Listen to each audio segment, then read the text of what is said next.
dia. Seja bem-vinda, seja bem-vindo ao programa Daqui para Frente. É um privilégio contar com a sua presença. Hoje nós temos uma pergunta, e a pergunta é: a gente deve se acostumar com a morte?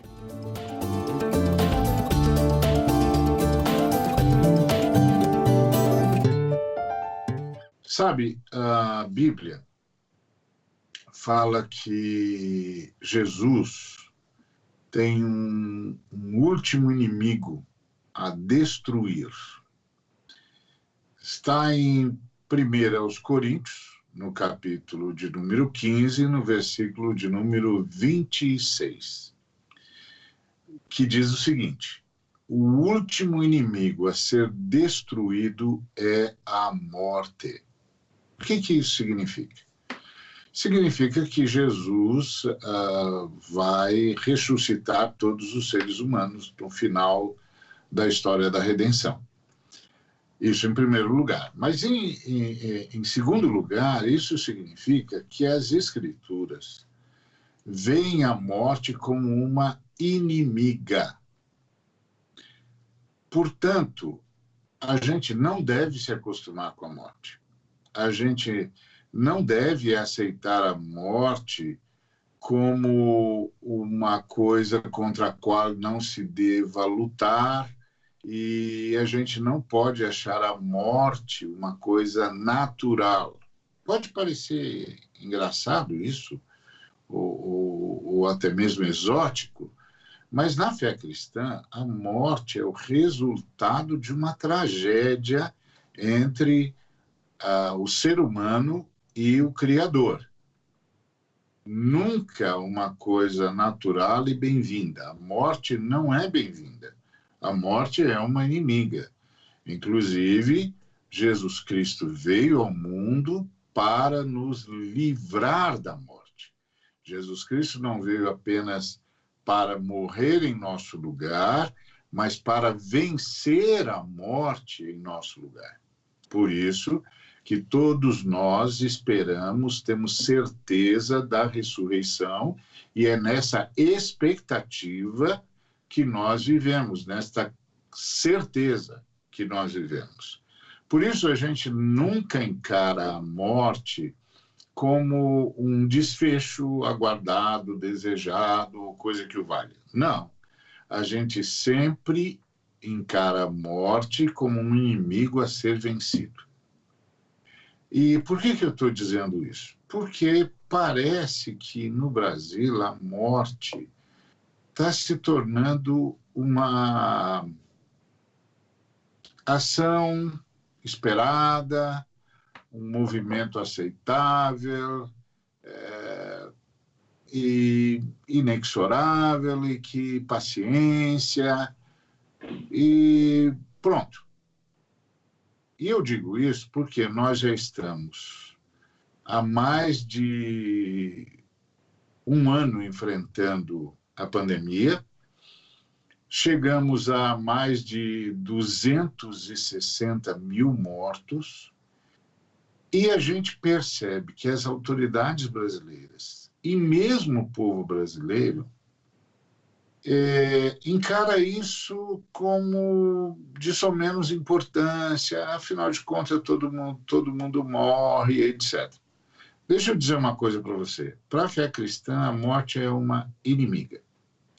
Eu sei que tem gente que diz que a morte é determinada por Deus e você só morre quando Deus quer. Errado. Errado.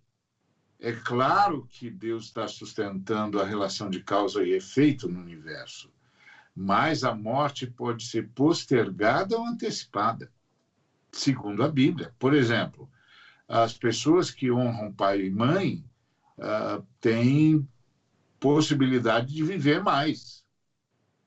Em compensação, os assassinos e os fraudulentos, como diz o Salmo 55, 27, correm o risco de não viver metade dos seus dias. E Jesus disse que quem com ferro fere, com ferro será ferido. Ou seja, se a pessoa vive violentamente, ela atrai para si a morte. Então, essa história de que a morte acontece porque Deus determinou e Deus escreveu, não é verdade, não é verdade. Aí você diz, não, Ari, mas isso aí é para as pessoas que não creem ou não vivem em Jesus Cristo. Não é o nosso caso. Errado mais uma vez.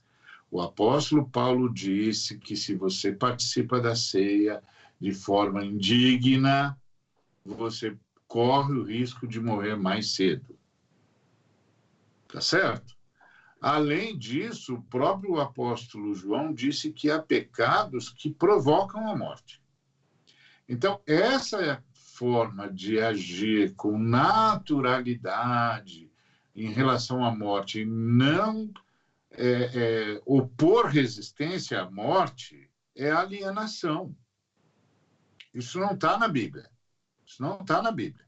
O que está na Bíblia é que a morte é sempre vista como uma inimiga, como uma tragédia, e que a gente deve postergar a vida o máximo possível. Evitar a morte o máximo possível. Por quê? Porque a esperança cristã é o arrebatamento.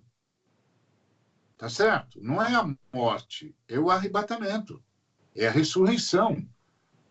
Então, diante da pandemia, é lamentável ver cristãos falando da morte como se a morte fosse um plano aceitável, um plano que a gente deve abraçar. Não é verdade, não é verdade, não é verdade. A morte é uma inimiga, tem de ser enfrentada como uma inimiga, a nossa luta é pela vida, a vida tem de ser postergada, nós temos de trabalhar duro para manter a vida. Então, isso significa que nós temos, como cristãos, um desafio. E o nosso desafio é postergar a vida, é criar condições necessárias para que a vida seja prolongada, sempre.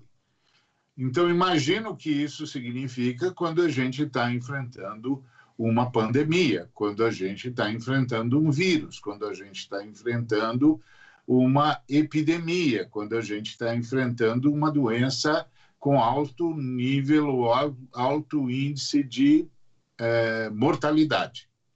Tá certo? Vamos, então, conversar com o William sobre esse tema.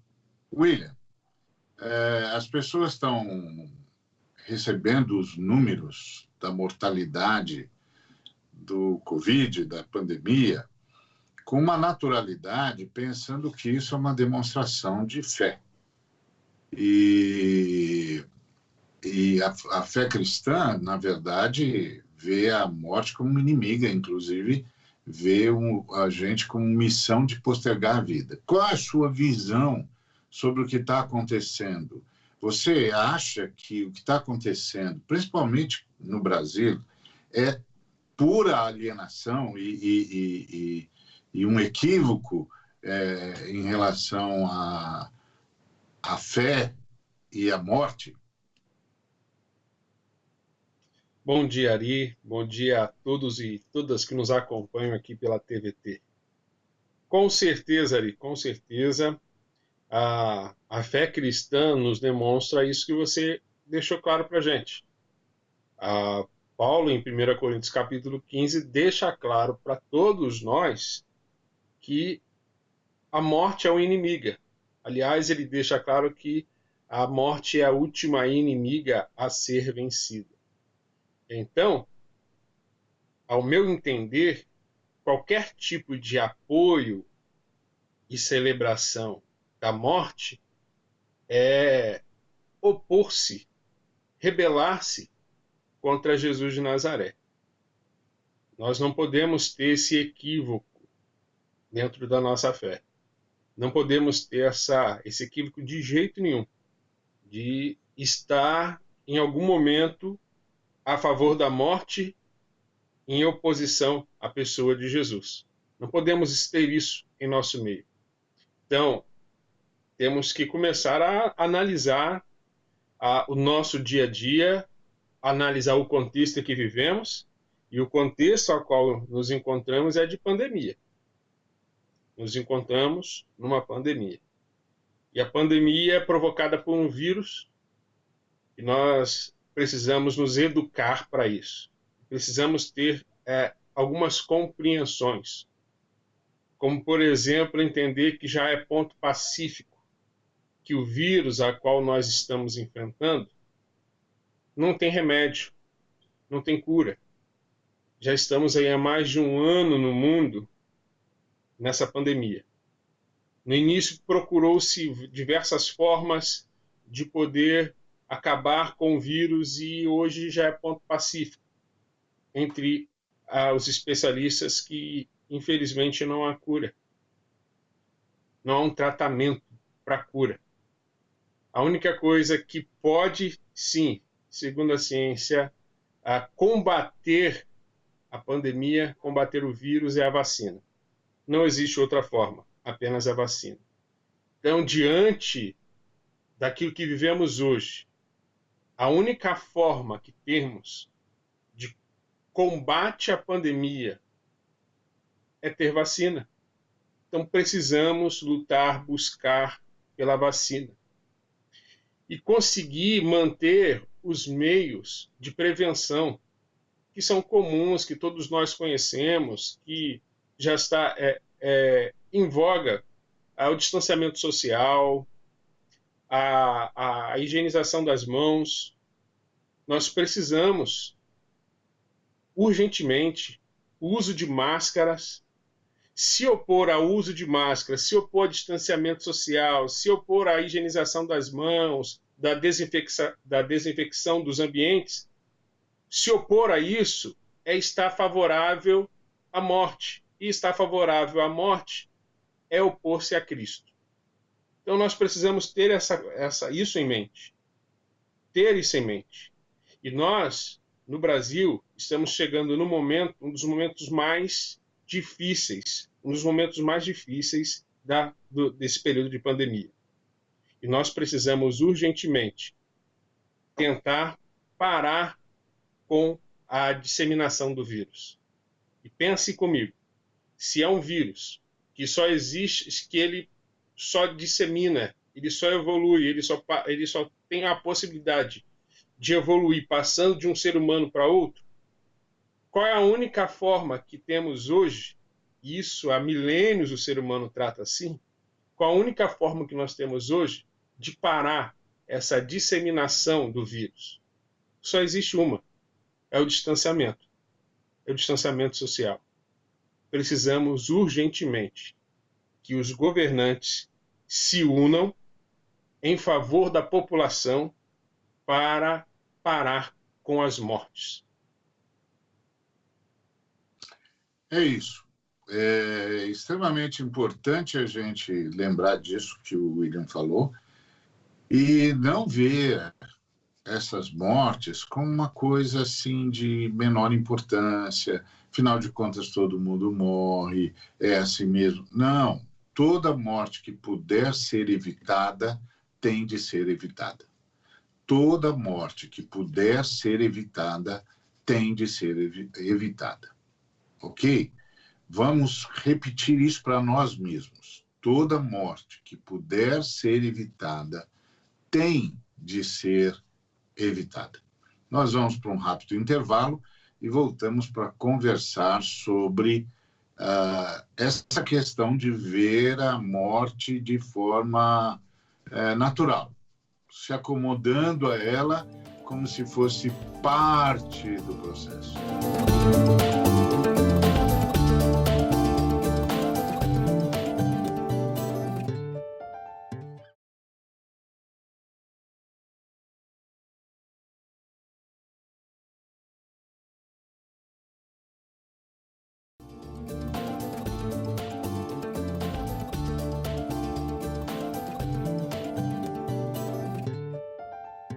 Muito bem, gente. Nós estamos aqui no programa Daqui para Frente conversando sobre a nossa pergunta, que é: a gente deve se acomodar à morte? A gente deve simplesmente achar que está tudo certo, um montão de gente morrendo, que é natural?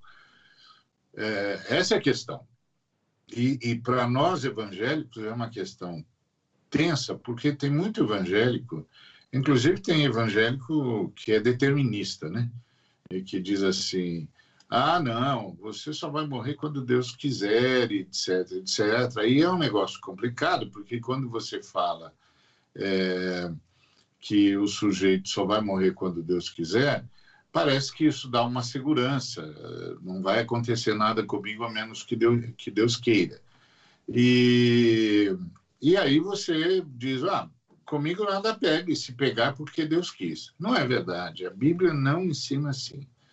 A Bíblia ensina que você é responsável pela sua vida e pela vida do próximo, que você tem de fazer o possível para manter a sua vida e manter a vida do próximo, o máximo que você puder e sempre. A Bíblia diz, inclusive, que há comportamentos que apressam a morte e comportamentos que prolongam a vida. Já citamos no primeiro bloco alguns desses comportamentos. Por exemplo, obedecer pai e mãe prolonga a vida. Viver violentamente, tipo quem com ferro fere, encurta a vida. Ser sanguinário, assassino, encurta a vida. Ser uma pessoa disposta ao serviço, ao amor, à bondade, aumenta a vida. Participar da ceia do Senhor com dignidade prolonga a vida.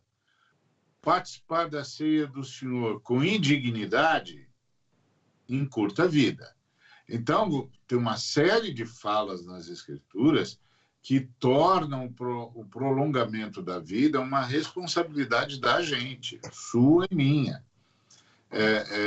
E agora, diante do quadro drástico que nós estamos vivendo, nosso papel é prolongar a vida o máximo possível. E isso significa colaborar com a ciência. Não é? O William já chamou atenção para os comportamentos mínimos necessários: distanciamento social, higienização, a desinfecção do ambiental, uso de máscaras, enfim, coisas que evitem a propagação do vírus.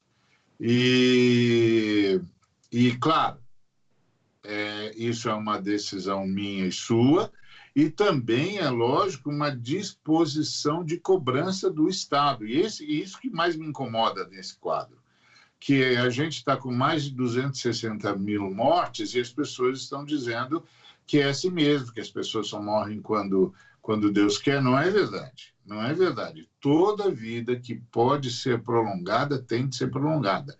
E toda morte que pode ser evitada tem de ser evitada. Não é assim. Isso tem de ficar muito claro. E, por isso, essa acomodação, primeiro, é uma ignorância em relação ao que a Bíblia fala sobre a morte e sobre a relação entre cada pessoa e a sua própria morte, tá certo? De outro lado, é a perda do amor ao próximo, se a gente não pratica isolamento social, distanciamento social, se a gente não higieniza, se a gente não usa máscara, é um atentado contra o próximo, é falta de amor ao próximo. E se a gente acomoda e vai aceitando as desculpas esfarrapadas de um estado relapso, a gente se torna cúmplice da morte.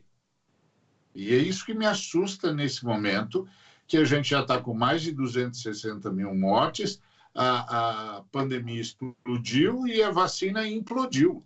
É difícil, a vacina não chega. E a gente vai aceitando isso como vontade de Deus. Não, isso não é vontade de Deus.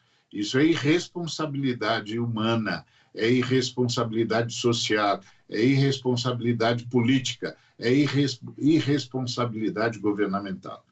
William, que posição nós, cristãos, temos de tomar diante disso? Pela vida. Nós estamos afirmando aqui, tranquilamente, sem dúvida nenhuma, que a morte é a nossa inimiga.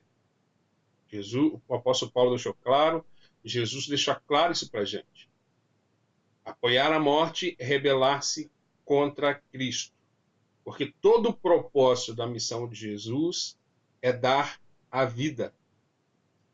Eu vim para que tenham vida e a tenham em abundância.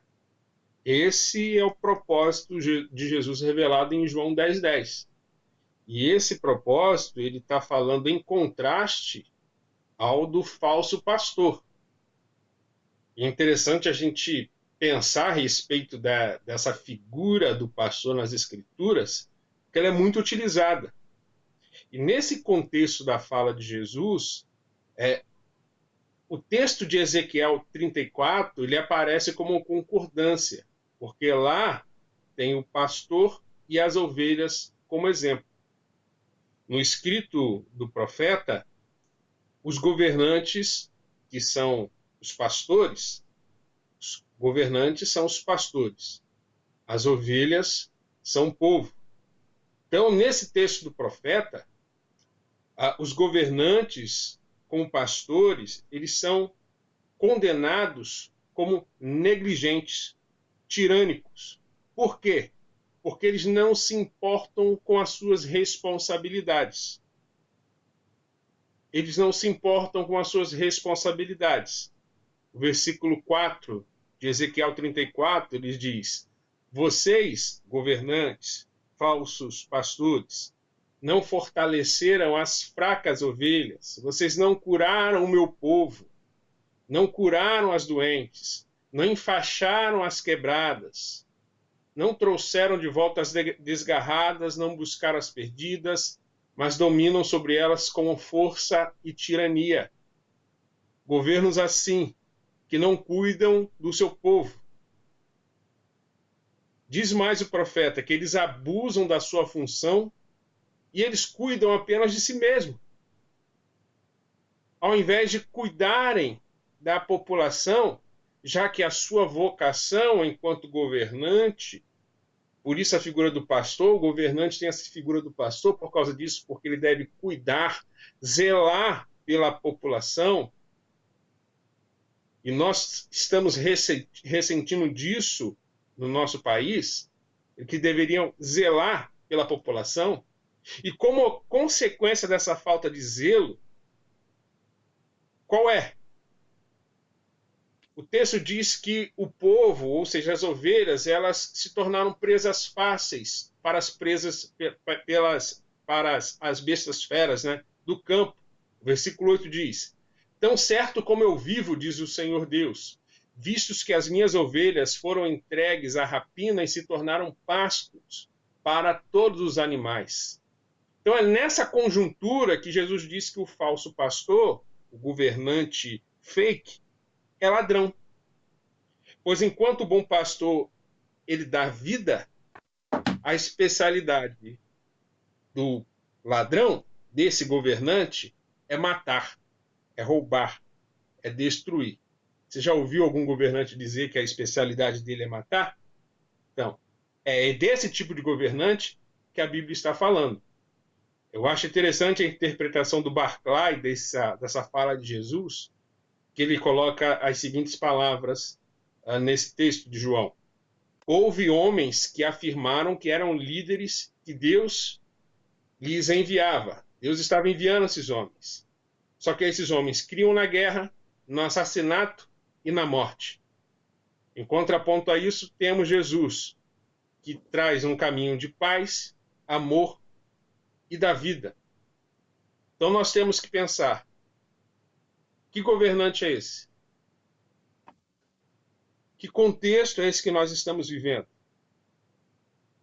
Nós não temos muito tempo aqui, mas se a gente pudesse elencar o que, por exemplo, o governante maior do executivo da nação, a maneira como ele tem tratado a pandemia, ele não é presidente do Brasil, não é o único responsável por esse número de óbitos.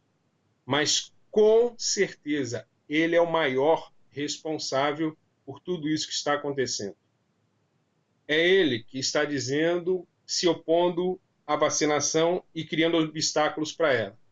É ele que está falando contra o uso de máscara, está falando contra o isolamento ou o distanciamento social. Ele que está lutando contra, é ele que está lutando em favor do vírus, pela disseminação do vírus. É ele que comparou a Covid-19 com H1N1. Foi ele que disse que, palavras dele, o número de pessoas que morreram de H1N1 no ano passado foi da ordem de 800 pessoas. A previsão, com a Covid, é não chegar a essa quantidade de óbitos no tocante a esse vírus, como ele mesmo diz. Foi ele que disse que, ao entender dele, o vírus está superdimensionado. O poder destruidor desse vírus é superdimensionado. Foi ele que, em 24 de março, que disse que isso era um resfriadinho, é só uma gripezinha. É ele que disse ainda em março, essa é uma realidade, o vírus está aí. Vamos ter que enfrentá-lo, mas enfrentar como homem. E xinga. Essa fala polida que ele tem, né? Não como moleque. Vamos enfrentar o vírus com a realidade. É a vida. Todos nós iremos morrer um dia. E como nós dissemos aqui, o nosso comportamento determina também o tempo de vida. E o comportamento do governante determina não só a vida, o tempo de vida dele, mas influencia no tempo de vida de toda a população, de todas as ovelhas que estão debaixo do guarda-chuva ou do aprisco desse governante, desse que deveria ser o pastor. Tem gente que, infelizmente, está em oposição a Cristo. E ele, hoje, está sentado na cadeira da presidência da República. Pois é, que coisa horrível isso. Eu fico pensando nas milhares de pessoas que estão de luto. E eu queria dizer para você que está de luto, que perdeu o seu ente querido, que perdeu o pai, a mãe, irmão, filho, enfim. Eu quero dizer para você que o Brasil espera, o povo brasileiro espera que o seu luto se transforme num grito por justiça, num grito por agilidade e responsabilidade por parte do Estado e por parte de todas as pessoas com quem você cruzar, as pessoas que não estão usando máscara, as pessoas que não estão praticando isolamento social, distanciamento social, as pessoas que não se higienizem. Eu quero que o seu luto, eu peço a Deus que o seu luto se transforme numa militância pela vida, porque você sabe a dor dessa perda.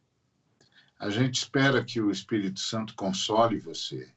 A gente sabe que o Espírito Santo é consolador. E a gente espera que o Espírito Santo transforme o seu luto numa militância. Uma militância pela vida. Pela vida. Porque,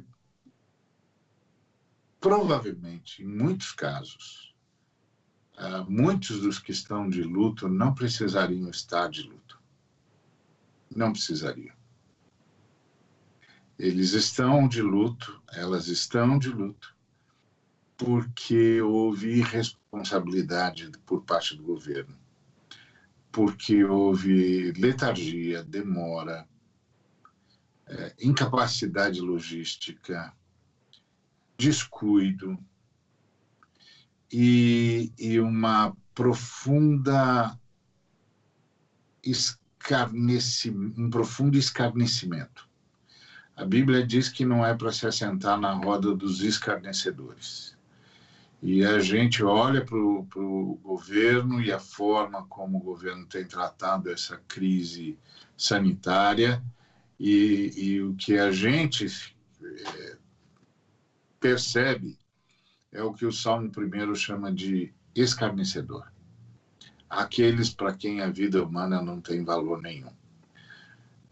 Você que sofre a perda, nós aqui no programa sofremos a perda do nosso querido companheiro Davi Alencar, perdemos o Davi Alencar para a Covid. Então, você que experimentou a perda como nós, que o consolo do Espírito Santo seja com você. Mas não aceite essa morte como algo inexorável. Transforme o seu luto numa militância para que muitas vidas possam ser salvas e o Estado brasileiro possa ser chacoalhado diante do seu grito, do grito de todos que carregam no coração uma perda insubstituível. Que Deus nos abençoe. Tomar posição ao lado da vida é comigo e com você, daqui para frente.